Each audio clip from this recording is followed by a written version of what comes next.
Amour, imagination e rêve. Ou, em bom português, amor, imaginação e sonho.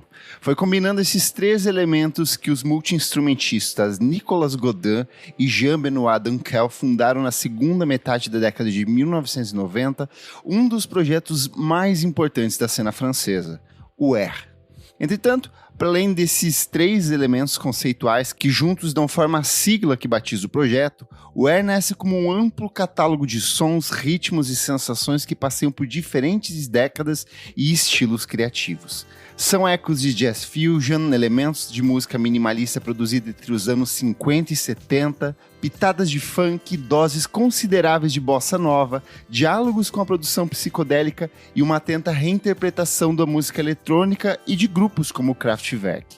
Um vasto conjunto de elementos que, em janeiro de 1998, alcança sua melhor forma em uma das grandes obras do século XX, Moon Safari. Isadora, eu sei que você gosta bastante da cena eletrônica do final dos anos 90, principalmente esse universo de downtempo, chill out, lounge music, mas como que foi o seu contato com essa dupla elegantérrima que volta ao Brasil para se apresentar no C6 e que vai tocar na íntegra esse álbum pra gente? Amigo Kleber, fiquei pensando nisso, eu não lembro. Eu não lembro especificamente. Não, é uma coisa que já tá no meu imaginário aqui. Mas eu lembro de quando eu começo a desbravar mesmo, que é quando eu vi... A gente vai falar sobre isso, mas quando eu vi o filme Virgens Suicidas. Perfeito. Que daí eu realmente engatei e falei, sexy boy, aquela coisa ali. E aí eu realmente fui desbravar Air e virei muito fã. É muito chique, né? Eu acho eles assim... É muito. Uma das coisas mais elegantes.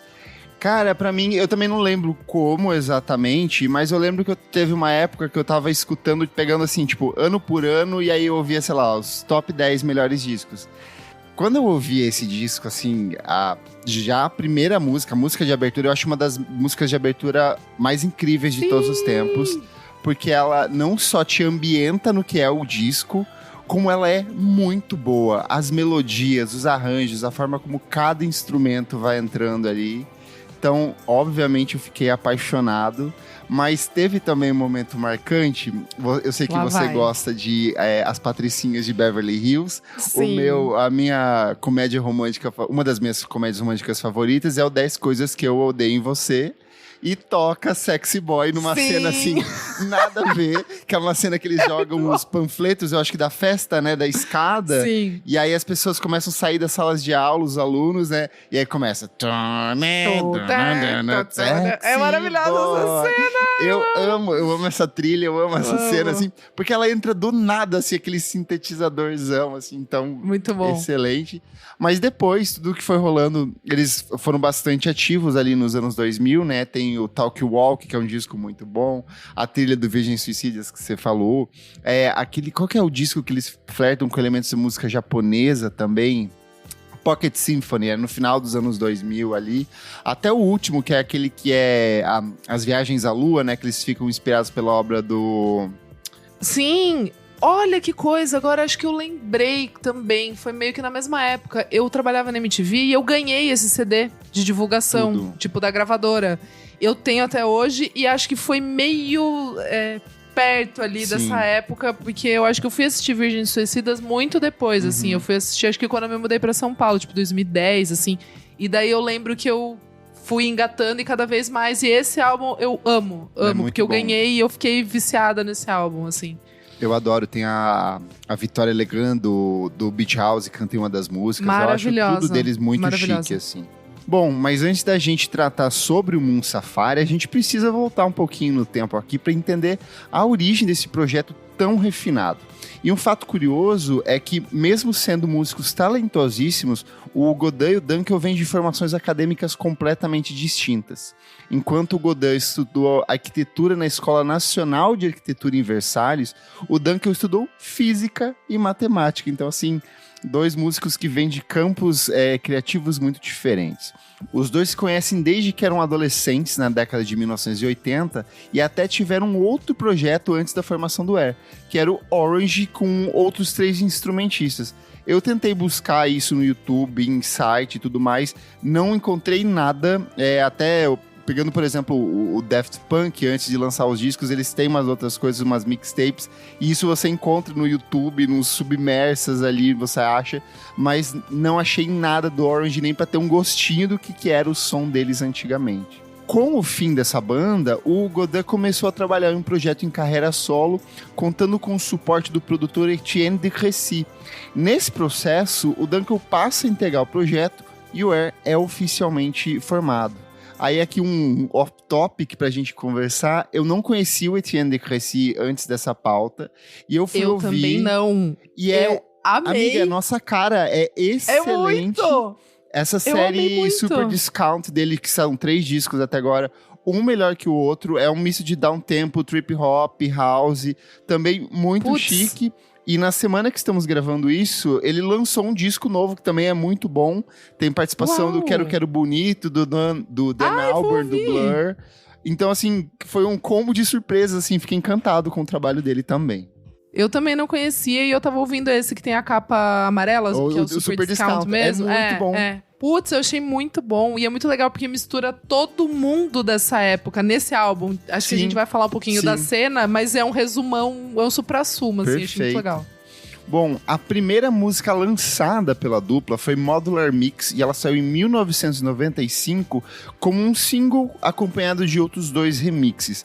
Nela já é possível perceber uma série de elementos bastante característicos da dupla, como essa atenção aos sintetizadores, a linha de baixo sempre destacada e essa atmosfera que combinava o jazz do cinema no ar com orquestrações e efeitos de música eletrônica, principalmente da música minimalista e da música de vanguarda ali da década de 70. Porém, a mesma faixa revela outros elementos que foram parcialmente abandonados no futuro do Air, com relação ao dub e à inserção de metais. Então, assim, se você ouvir essa música, você vai ver que tem muito da essência do Air ali, mas ela abandona alguns elementos que, tipo, vão ficar descaracterizados nos trabalhos posteriores. A dupla seguiria com a produção de outros singles que posteriormente seriam agrupados para dar vida ao EP Première Symptômes em julho de 1997. Nele temos uma faixa bastante curiosa, que é Les Professionnels, música que seria resgatada posteriormente e serviria de base para uma das principais canções da dupla, que é All I Need, que é uma das minhas favoritas, já antecipo maravilhosa. Aqui. E já peço também desculpa aos falantes da língua francesa aí, porque hoje eu vou tentar ir no tom certo aqui. Eu coloquei tudo no Google Tradutor para não errar. E uma vez organizados todos esses elementos que compõem a identidade sonora do Air, o Godin e o Dunkel partiram para as sessões que deram origem ao disco que nós vamos comentar hoje, que é o Moon Safari. O álbum tem produção assinada pelos 2 instrumentistas e foi gravado principalmente no Studio Gang, localizado em Paris, na França, mas também conta com sessões no Around the Gulf, também na capital francesa, e no Abbey Road Studios, estúdio clássico aí de Londres, estúdio que foi eternizado por registrar os principais trabalhos dos Beatles, né? A ficha técnica do trabalho inclui um amplo arsenal de sintetizadores clássicos produzidos entre os anos 60 e 70, como sintetizadores Moog, o Korg MS-20, Wurlitzers e vocoders, que seriam amplamente utilizados para criar esses vocais sempre carregados de efeito. Eu acho que uma das características desse disco é a questão dessa androginia vocal. Total. Você percebe ali na participação da Beth Hirsch, por exemplo, fica bem destacada uma voz feminina, mas quando eles cantam, eles tentam deixar essa voz num ponto mais neutro ali, sem você identificar se é um homem ou uma mulher que está cantando, né? E já que a gente tá falando do disco, aí vamos mergulhar nas faixas. E eu quero perguntar pra vocês, Adora Almeida, quais são as suas canções favoritas nesse disco que está repleto de grandes canções? Nossa, esse álbum ele é realmente tipo 10, assim, tipo, não tem, sei lá, pelo menos eu não pulo nenhuma faixa, assim, eu não. É muito bem amarrado. E eu acho que nem faz sentido assim você pular, assim, porque ele tem essa atmosfera dele, né? Exatamente. Dá quase pra sentir, assim, tem uma coisa de uma poeira sonora, sabe? Assim, parece que você tá numa nuvem, assim, eu não sei explicar, ele é meio etéreo, né? Assim, o sentido. Mas eu também, tipo, eu piro muito na primeira, La Femme d'Argent. Eu gosto muito de All I Need também, acho maravilhosa. E na sequência, Kelly Watch the Stars também, que tem uma brisinha ali, fica uma repetição, assim, também. É que eu gosto do álbum inteiro, mas eu vou citar essas pra não citar Sexy Boy, que já é um grande clássico. Eu vou citar Sexy Boy aqui porque ela é absurda. Eu acho que ela talvez seja a canção mais pop que a gente tem dentro do disco, assim. Ela é bem diferente das outras canções esse sintetizador que é um pouco mais áspero, a batida um pouco mais carregada ali. Pra mim, ela resume muito o que era esse downtempo, assim, essa cena eletrônica francesa do final dos anos 90 ali. Mas ela lembra também algumas coisas tipo Goldfrapp, sabe? Que tinha uma coisa mais nervosa, menos atmosférica, tinha uma pegada, assim, quase indo pro trip hop, né? Mas La Femme d'Argent, como música de abertura, a gente já comentou, mas, cara, ela tem essa mistura de jazz, funk, música ambiente, várias camadinhas instrumentais ali, tem muita coisa rolando por trás. All I Need é uma das duas canções que eles trabalham com a Beth Hirsch. É uma das que tem a letra mais destacada, porque muitas das canções, igual a Isa falou, às vezes elas são, sei lá, um fragmento que fica em loop, assim, repetindo, e aí eles vão fazendo a composição melódica e rítmica por trás, né? Mas eu acho que All I Need, assim, é uma dessas canções que tem essa coisa meio dream pop, ela tem esse romantismo na letra, e aí a Hirsch volta posteriormente, né, pra cantar junto com eles em You Make It Easy, que também é uma das minhas favoritas. Eu acho essa aqui putaria, assim, é muito sexy, ela tem uma... E aí eu tava pensando muito, eu nunca tinha me dado conta o quanto esse disco tem um quê de Serge Gainsbourg, assim, de ter essa coisa da sexualidade, sabe? Sim. Sim, é que eu acho que francês consegue ser elegante até na safadeza. Sim. Então, tipo, não sei, toda essa turma, assim, tipo, até, sei lá, Cassius, que eles faziam umas coisas mais eletrônicas, pista e tal, mas tem uma safadeza, tem um romance ali, tipo, que fica muito elegante. Então, eu gosto muito. Tem até algumas coisas que vão pra uma pegada mais acústica ali, quando a gente chega em New Star in the Sky, ela é uma canção mais com dedilhado ali, uma coisa mais contida. Eles vão pra algumas coisas de música psicodélica em algum ponto, assim. Tem muita orquestração, muita camada de sintetizador, muita coisa que você tem que ouvir. É o típico disco que você tem que ouvir com fone de ouvido, porque quanto mais você presta atenção, mais detalhes ele vai revelando, assim.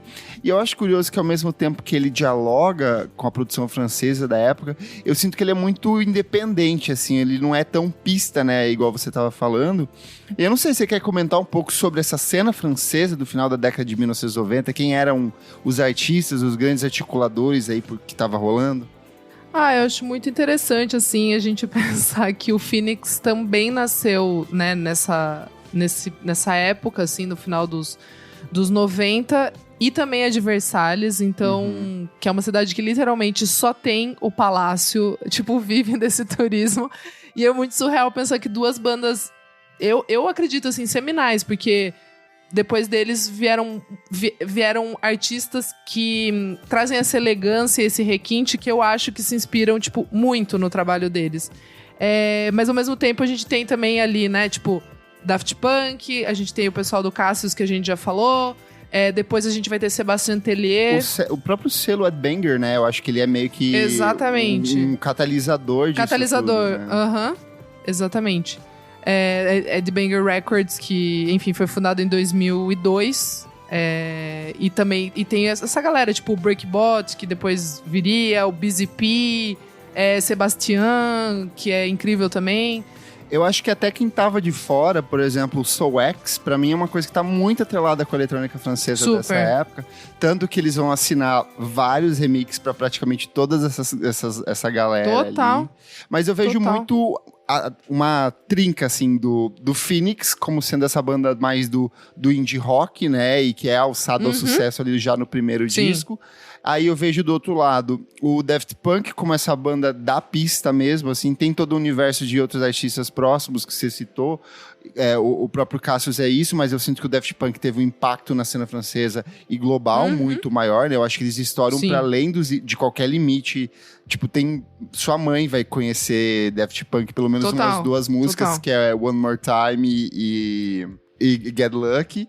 E aí a gente tem o Air como essa banda símbolo dessa sofisticação, assim. Pra mim, eles são os únicos 2 franceses cheirosos que existem. O resto, assim, desconfio muito. Sinto que não toma banho, mas esses aqui eu sinto que eles têm um perfuminho gostoso. E esse disco, pra mim, ele é muito elegante, assim. Eu gosto bastante e realmente, assim, ouvindo esse álbum, eu consegui pensar em quanta coisa que hoje em dia tenta, né, emular de alguma maneira o trabalho deles, assim. Acho que eu não sei se a gente fala agora, se a gente pode falar depois. Pode falar.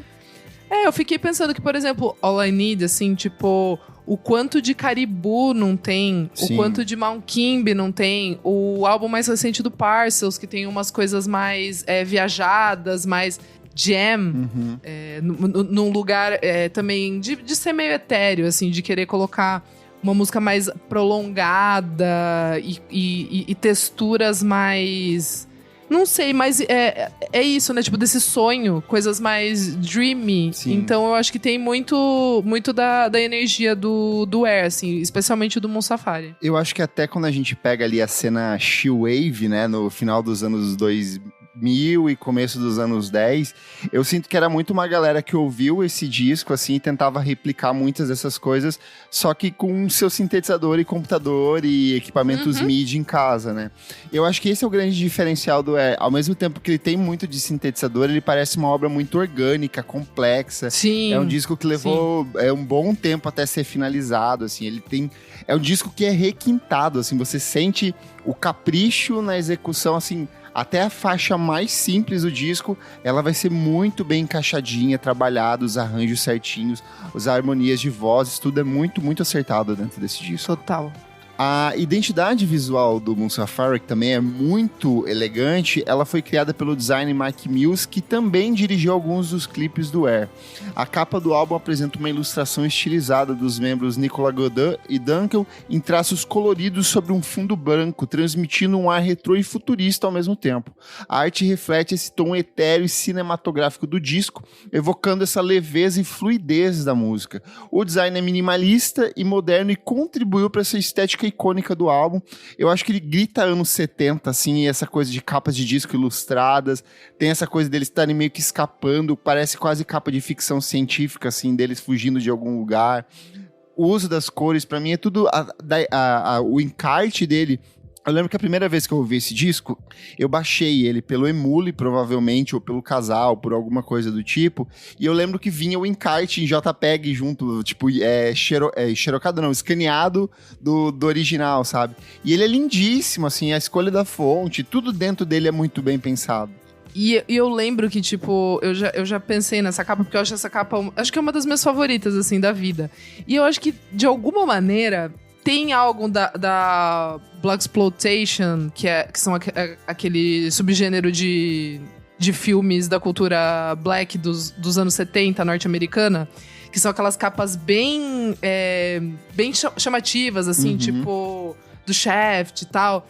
E me parece que é meio... parece que é uma releitura, assim. Parece que tem alguma coisa desse tipo de arte, dessas capas desses filmes... de um jeito muito mais minimalista, que é essa coisa dos franceses, e que também, de alguma maneira, tem esse funk, né? São músicas funkeadas ali, tem algumas que tem umas ondas, assim. Então, eu acho que é engraçado traçar esse paralelo, assim. Pelo menos na minha cabeça atordoada faz algum sentido. Mas sabe o que faz mais sentido pra mim, mais do que Blaxploitation? Pra mim, é os discos da série Elenco aqui do Brasil. Que eles são todos... Ai, super! Ilustrados, desenhados. Sim, tem a predominância, né, do preto, branco e vermelho, que era a base de todas as capas. Mas você pega, por exemplo, o Vinícius e Odete Olara, pega discos do Tom Jobim, você vai ver que é muito similar o traço. Sim. E aí eles trazem como esse elemento de distinção essas marcações de três, quatro cores, né? A gente tem muito do azul, do verde e do amarelo, com um pouquinho de laranja. Aquele da Nara, acho que é... Da Nara Leão, acho que é o mais icônico, assim, tipo... Acho que é o que mais eu faria essa ligação. É. Nossa, muito, assim, crer. Tem muito... E eles bebem muito de bossa nova, tanto nesse quanto nos outros trabalhos, assim, é muito... O movimento Downtempo, de maneira geral, tinha justamente esse olhar revisionista para bossa nova, né, para a obra do João Gilberto e do Tom Jobim, que era um som minimalista, sofisticado, muito bem tocado, com o acréscimo da bateria eletrônica, né? Então você tem esse eco com o passar do tempo todo dentro desse disco. E lançado justamente numa época em que o Dá o Tempo estava em alta, o Moon Safari vendeu mais de 100 mil cópias somente na França, mas foi um grande campeão de vendas na Inglaterra, onde conquistou o selo de platina duplo e vendeu mais de 600 mil cópias. Então, o movimento Dá o Tempo na Inglaterra, a cena eletrônica na Inglaterra nos anos 90, ela é riquíssima, e no final dos anos 90 a gente tem esse boom dessa coisa mais ambiente, Dá um Tempo, chill out, aí, seja como você queira batizar, e obviamente esse disco caiu como uma luva para os ingleses, tantos que eles abraçaram. Eu amo como os ingleses às vezes abraçam muito mais a música de outros países do que deles próprios, assim, nessas paradas, né? Óbvio. Entre relançamentos e edições comemorativas, como a de 10 anos em 2008 e a de 25 anos em 2024, ou seja, lançada ano passado, e é onde eles vêm com essa turnê agora, estima-se que o álbum tenha vendido no mundo todo mais de 2 milhões de cópias. Então, assim, é um disco mega contemplativo, mas que foi muito bem. O disco também teve uma boa repercussão no Japão. Óbvio, a banda tem uma conexão com o Japão desde sempre ali, ajudando a popularizar a estética do Dá um Tempo e consolidando o Air como um dos nomes mais influentes da música eletrônica dos anos 90. O Moon Safari ainda recebeu a aclamação da crítica, sendo elogiado por sua produção sofisticada, atmosferas cinematográficas e fusão de eletropop, Dá o Tempo e ambient music. Revistas como NME, Rolling Stone destacaram sua originalidade e elegância, enquanto a Pitchfork posteriormente o incluiu na lista com os melhores discos da década de 1990. Mais do que isso, o Moon Safari acabou abrindo passagem para toda uma sequência de obras do Air, também marcadas pelo mesmo requinte.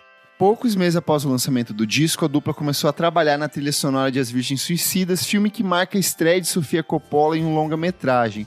Vem dessa trilha sonora uma das canções mais conhecidas do Air, que é justamente Playground Love, é uma das canções mais executadas e tudo mais. A dupla ainda seguiria com uma série de obras elegantérrimas, como 10,000 Hertz Legend de 2021, Talk Walk de 2024, disco que completou no último ano 20 anos de lançamento, e desde o último ano eles vêm excursionando para celebrar o aniversário de 25 anos do Moon Safari. Você chegou a ver as apresentações no YouTube, em algum vídeo? Então, tem várias coisas pra falar aqui. Eu não interrompi porque você estava seguindo. Eu deixo de dica, quem quiser ver a apresentação deles no Royal Albert Hall. Desse especial, né, do Moon Safari. É muito maravilhosa, aconteceu ano passado. E é legal também de ver, porque é icônico, né? É uma das casas mais antigas de show de Londres, né? E foi filmado pelo Arte, que é aquele canal de francês, que tem várias coisas incríveis, assim, tipo... Recomendo também quem quiser dar uma fuçadinha.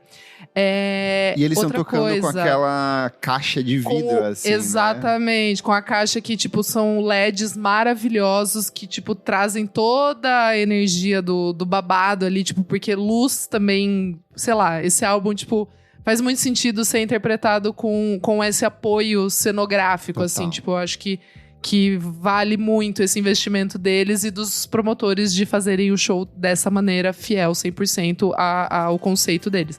Aí o que eu queria falar também, que essa música Playground Love, quem canta, tá, né, no feat Gordon Tracks, e é o Thomas Mars, que é o vocalista do Phoenix. Na época ele não queria, tipo, ficar atrelado a, né, tipo, porque o Phoenix estava começando a carreira e ele não queria assinar como o Thomas Mars. Enfim, fun fact. E também queria falar que eu vi o show do Pop Load, do Air, em 2016. E foi muito bonito. Que era a retrospectiva dos singles, né? Dos principais singles. Isso, é aquela foi da turnê do 20 Years, que é esse compilado, né? Desses singles deles. Maiores sucessos. E... Sucessos, foi pedrada atrás de pedrada. Mas foi na áudio aqui em São Paulo, né? Na casa de show. Mas eu acho que esse show no C6 Fest, né? Que eles vão fazer agora... em maio, pra quem estiver ouvindo antes. Se você tá ouvindo num futuro, enfim. Apenas ouça o disco. Exato. Mas o show eu acho que vai ser bem especial, assim. Até porque em 10 anos a tecnologia avançou bastante. E eu acho que esse cenário, tipo, vai... Eu espero, né, que seja esse mesmo cenário. Então eu acho que vai agregar muito para o show. E você, Kleber Fak? Eu tenho um amigo meu que mora na Europa que foi numa turnê desse show e ela foi tocada, tipo, num... Eu não sei se é um teatro, um anfiteatro antigo, assim, medieval, histórico, tipo, uma das ruínas. E eles montaram essa caixa de vidro dentro das ruínas, assim. Então foi meio que surreal. Não tô achando aonde que é, mas eu lembro dos vídeos que ele fez na época e ele tava, assim, absurdado com essa apresentação. Ai, amigo, eu acho que a gente vai viver momentos especiais, viu? Pra fechar aqui, Isadora Almeida, o que esse disco representa pra você? Ele é parte importante da sua vida? Você volta pra ele? Como que funciona o Moon Safari do Air pra você? Ah, é um lugarzinho ali que quando a gente quer realmente ouvir coisas elegantes e meio que desconectar, eu acho que é uma boa pedida, assim. E eu sempre fico pensando, cara, pra uma pessoa que ouvia música normal, assim, tipo, ouvia rádio, não buscava muitas coisas, na época que saiu, deve ter sido muito mind-blowing, assim, deve, tipo, ter estourado a cabeça de todo mundo, porque eu acho que ali naquela época eles foram muito seminais, assim, tipo, eles trouxeram, pelo menos assim, na minha ignorância aqui, eu não lembro de outra banda que, na época, tinha uma proposta dessa, sabe? Então, eu acho que eles cumpriram muito, né, no lugar, assim, de serem inovadores. Mas sabe o que é curioso? 1998, eu tô pesquisando aqui, é um ano muito foda pra música eletrônica e esses bender genders, assim, esses cruzamentos de gêneros diferentes. Mas tão intimista, assim, mas tão... É o ano que o Massive Attack lança o Mezzanine. É o ano em que...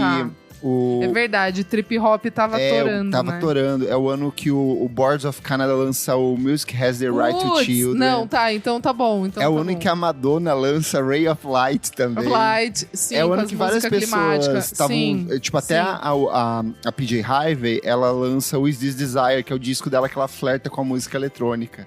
Então, assim, tava rolando. Eu acho que uma coisa muito próxima do Air nessa época, em conceito, era o Tortoise com TNT, dessa coisa de revisitar a música minimalista, mas sem tanto esse acabamento eletrônico deles. Sim. Mas eu sigo, assim, achando que eles são, de fato, muito únicos, assim. Muito inovadores, ele é retrô, mas ele é futurista também.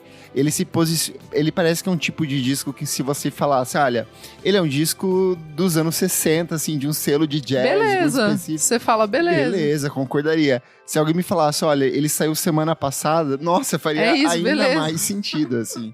Eu acho ele elegante. Eu tava sem vinho aqui em casa, eu falei, eu não posso gravar o programa sem uma taçucha de vinho pra falar desse disco. Ele é chique, ele é perfumado, a capa, todas as canções, são 10 musiquinhas, 43 minutos, aquela duração perfeita, assim, pra você ouvir. Ele é muito bom pra você ouvir fazendo aquele jantarzinho romântico, sabe? Preparando uma massinha ali, abre a taçucha, prepara, deixa rolando no fundo ali com o date, eu acho que ele é espetacular. Mas quero muito ver ao vivo, assim, que eu acho que vai ser tão elegante quanto é a versão de estúdio. Ai, perfeito. Same. O Clássicos VFSM é um projeto paralelo do podcast Vamos Falar Sobre Música. Apoie a gente em apoia.se/podcast VFSM. Por apenas R$5 por mês, você tem acesso a esse e outros programas lançados com muita antecedência. Eu sou @KleberFac em todas as redes sociais e você também pode acompanhar o meu site musicainstantanea.com.br. Eu sou @AlmeidaDora no Instagram, AlmeidaDora _ no Twitter, e é isso. Não esquece de seguir a gente nas nossas redes sociais, @podcast VFSM em tudo. Se puder, siga e curta a gente nas plataformas de streaming. Compartilhe com seus amigos fãs de Air esse episódio, que é sempre bom que o nosso programa chegue a outras pessoas. E se puder, seja um de nossos apoiadores. Por apenas R$5 por mês, você tem acesso a esse e outros programas lançados com muita antecedência, participa do nosso grupo fechado para apoiadores no Telegram e tem acesso às nossas gravações ao vivo. Muito obrigado pela sua audiência e até a próxima edição. Tchau, tchau. Tchau.